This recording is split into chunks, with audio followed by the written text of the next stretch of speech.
Sayın büyüklerim, sayın başkanlarım, bir teşekkür konuşması için geldim. Öncelikle federasyon başkanımdan ve kendi dernek başkanımdan Sayın Ümit Dinçer'den izin alarak bir konuşma yapacağım. Biz 2013 yılında Kafkas Dernekleri Federasyonu'nun Milli Eğitim Bakanlığı ile yaptığı anlaşma sonucunda kaybolmakta olan lehçelerin tekrar yaşatılması ile ilgili olan projede bir grup arkadaş Adiye'ce Doğu ve Batı lehçesi ve Apazaca'da görev aldık. Başımızda yardımcı doçent o zaman, şimdi doçent oldu, Sinan Vatan Arttıran. Heyecanıma mazur görün, bir de düşme tehlikesinden sonra böyle bir şey yaşadım.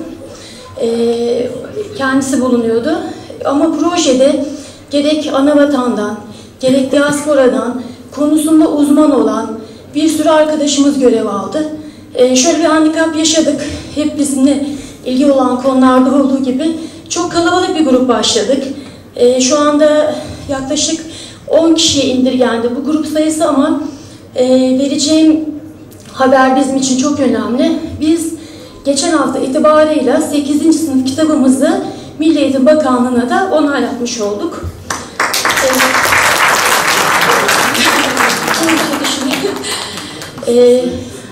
Evet, olabilir.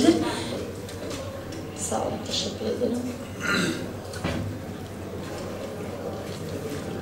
4. 5. 6. 5, 6, 7 ve 8'in bütün dokümanları tamamlandı. Geçen hafta onayımızı aldık. Yapacağımız tek çalışma 8. sınıf ünitelerinin seslendirilmesi aşamasında kaldı. Sanıyorum bir 15-20 gün içerisinde bunu da tamamlayacağız.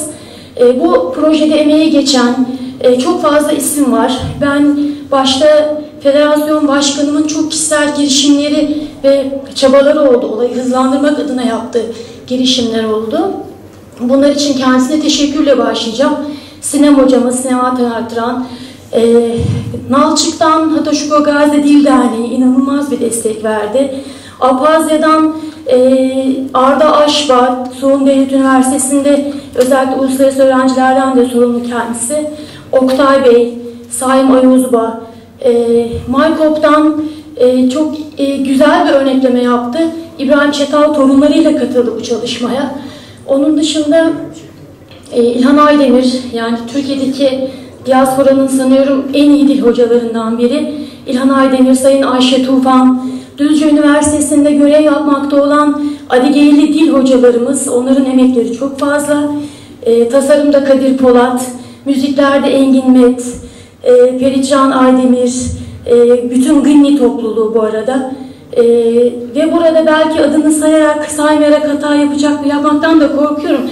Birçok arkadaş bu projede görev aldı. Bundan sonraki adımın da şu olmasını temenni ediyoruz bu komisyon olarak. Bu bir prototip çalışma oldu. Yani hem KAFED'in Milli Eğitim Bakanlığı ile olan anlaşmasını gerçeklemiş olduk. Hem yaşları 11 ile 14 yaşı arasında değişen gençlere hitap eden bir çalışma oldu. Bundan sonraki amacımız hem bu çalışmaların evrilmesi, çünkü hatalarımız var. Biz de bir kitabın nasıl yayınlanması gerektiğini, özellikle bir dil kitabının nasıl yayınlanması gerektiği konusunda tecrübemiz yoktu. Ama elimizden geleni yaptık. Bu arada imkanlarını bize sunan Bahçeşehir Üniversitesi'ne de teşekkür etmek lazım.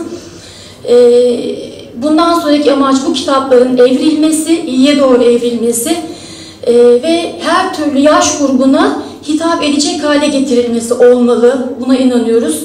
Görev verilirse yeni yönetim tarafından bize eklenecek olan gönüllülerle bu çalışmaların içinde olmayı ve tamamlamak için de aynı süreci yaşamayı taahhüt ediyoruz.